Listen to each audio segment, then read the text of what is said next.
బంగ్లాదేశ్ను భారీ భూకంపం కుదిపేసింది. ఢాకాలో భూకంపం దాటికి ఇప్పటివరకు 6 మరణించినట్లు తెలుస్తోంది. గోడ కూలి 3, బిల్డింగ్ రూఫ్ కూలి మరో 3 మరణించినట్లు తెలిపారు అధికారులు. రిక్టర్ స్కేల్పై భూకంపం తీవ్రత 5.5గా నమోదైనట్లు యుఎస్ జియోలాజికల్ సర్వే అధికారులు తెలిపారు. ఢాకాకు 50 కిలోమీటర్ల దూరంలోని నర్సింగ్డీలో భూకంప కేంద్రాన్ని గుర్తించినట్లు చెప్పారు. భూమికి 10 కిలోమీటర్ల లోతులో భూకంపం సంభవించినట్లు గుర్తించారు. భూకంపంతో బంగ్లాదేశ్లో పలు భవనాలు కూలిపోయాయి. ఢాకాలో నిర్మాణంలో ఉన్న ఫ్లైఓవర్ కూలిపోయినట్లు తెలుస్తోంది. అలాగే అనేక చోట్ల ప్రజలు భయంతో రోడ్లపైకి వచ్చారు. మరోవైపు భూకంపం ప్రభావంతో ఢాకా వేదికగా జరుగుతున్న బంగ్లాదేశ్ ఐర్లాండ్ టెస్ట్ మ్యాచ్కు కాసేపు అంతరాయం ఏర్పడింది. గ్రౌండ్లోని ప్లేయర్లు, ఎంపైర్లు కాసేపు మైదానాన్ని వీడారు. కొన్ని నిమిషాల తర్వాత మ్యాచ్ మళ్లీ ప్రారంభమైంది. ఈ భూకంపానికి సంబంధించిన వీడియోలు సోషల్ మీడియాలో వైరల్గా మారాయి. బంగ్లాదేశ్లో సంభవించిన భూకంపం ప్రభావంతో భారత్లోనూ భూమి కంపించింది. కోల్కతా సహా ఉత్తర భారత్లో ప్రకంపనలు నమోదయ్యాయి. కోల్కతాలో ఉదయం 10 గంటల సమయంలో కొన్ని సెకన్ల పాటు భూమి కంపించింది. బెంగాల్లోని కుచ్ బెహర్, దక్షిణ ఉత్తరాది దినాజ్పూర్ సహా పలు ప్రాంతాల్లో ప్రకంపనలు నమోదయ్యాయి. గౌహతి, అగర్తలా, షిల్లాంగ్ లాంటి నగరాల్లోనూ భూమి కంపించింది. ఈ ప్రకంపనలతో ప్రజలు తీవ్ర భయాందోళనకు గురయ్యారు.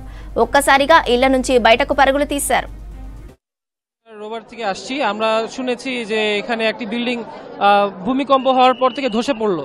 তো আমরা এখানে সেবা দেওয়ার জন্য আসছি। আমাদের এখানে স্কাউট সহ বিভিন্ন সংস্থা, রেড ক্রিসেন্ট ওনারা আছে, ওনারা সেবা দিয়ে যাচ্ছেন।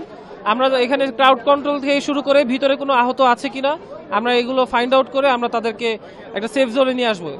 এটাই আপাতত আমাদের কার্যক্রম। কষাই দোকানের মাংসের দোকানের উপরে সানসেট এর উপরে পড়ছে। আপাতত কোনো আহত হয়নি। কিছু মানুষ অথবা না মারা যায়নি, কিছু মানুষ আহত হয়েছে আর কি, মানে কিছু মানুষ আহত হয়েছে।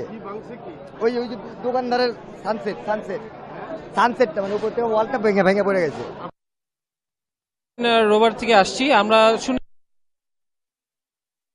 We observed that about 3 patients was killed, come to our hospital, and